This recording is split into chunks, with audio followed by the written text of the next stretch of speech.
Jesus says, "My little teacups, your littleness brings me great joy." January 16th, 2017. Words from Jesus and Sister Claire, spoken by Jackie.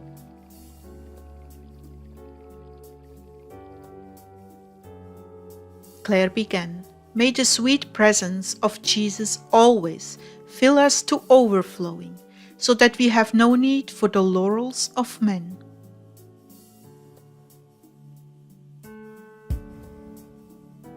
In this world, we will continually be confronted with examples of those who have overcome far more than we have and have stood out in their accomplishments. Sometimes those victories come at a great personal price, but they were willing to give it all up to live their dream. In the spiritual life, it is no different. We will always meet up with those who love God more than we do, or at least it seems that way. Their sacrifices seem so much greater than ours, and perhaps they are. The Lord has given us these saintly examples so we can be inspired and imitate their virtues. But the devils stand by, trying to cause a reaction of envy and jealousy.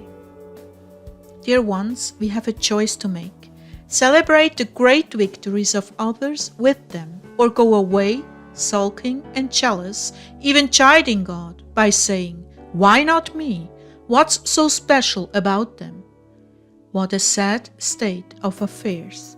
Here God has given us an example, and we are resentful and bitter. I've learned the secret of avoiding this poison a long time ago, though Satan never gives up to look for opportunities to tempt me. But thanks be to God, I've chosen the broom closet with my lover. I've chosen to be the one who scrubs his floors and hides in the laundry closet until he comes to see me. Why? Because I do not care for the world's laurels or applause. I care only to make my Jesus happy, to have his sweet company, to have all of him. And so I wait in the broom closet while others are announced in the royal courts and given their crowns. I'm happy if I can see examples of souls so completely belonging to Jesus, doing great exploits in His name.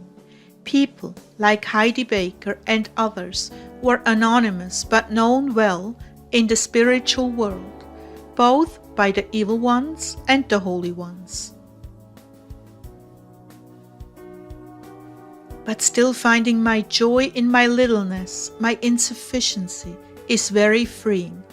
I'm free to behold the great love the King has for his little handmaiden, without the entanglements of ambition and the politics of the royal court. I want to love you, Jesus, and be totally blind to what the world applauds. If I see virtue far beyond my own, I want to applaud it, but then turn my gaze to Him, asking, "Jesus, what more can I do for you?" Jesus began, "You have chosen wisely, my dove. Indeed, you have seen the exploits extraordinary of my children, and rejoiced in them. You have asked nothing more from me than my love, and how pure is that quality which I adore about you." Nonetheless, there are areas yet for you to gain the victory in. Those will come so easily to you if you avail yourself of the broom closet, looking neither to the right nor the left of you, but waiting there in the dark silence for my return.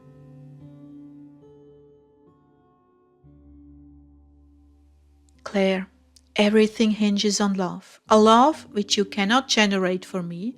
I must endow you supernaturally with this grace of loving me.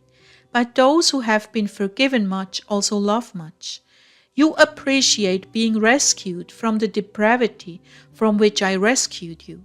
You frequently get lessons in your failures with me, and for this reason your love is deep and great, though you do not connect with it until it really matters, and then it brings you to your knees in abject contrition. How I wish all of you, my children, would stay in this place of lowliness, where so little can be lost. Yet many of you aspire to be lofty, high, and lifted up. May I say, this is a dangerous state of mind? It is this littleness that pleases me most, and it is a truth that the teacup touches my lips while the barrel waits outside collecting the water.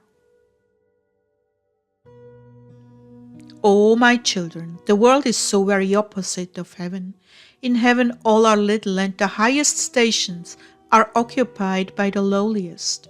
This is why I bent my knees to wash the feet of my disciples. The greatest among you shall be the servant of all. Not that you should aspire to greatness and take it upon yourself to be serving of all. No, I ask you to be authentic. Be who you truly are. Rather, you should aspire to littleness, littler and littler, with nothing worth stealing. This is the safest spiritual posture, being so little that even the demons avoid you because you are of little worth. Not only that, but my angels rush to protect the little ones. To long to be a little one is a worthy ambition. One whose heart is so little, there is only room for me. One who is so satisfied in this littleness that jealousy never finds a foothold. You become jealous of one greater than you.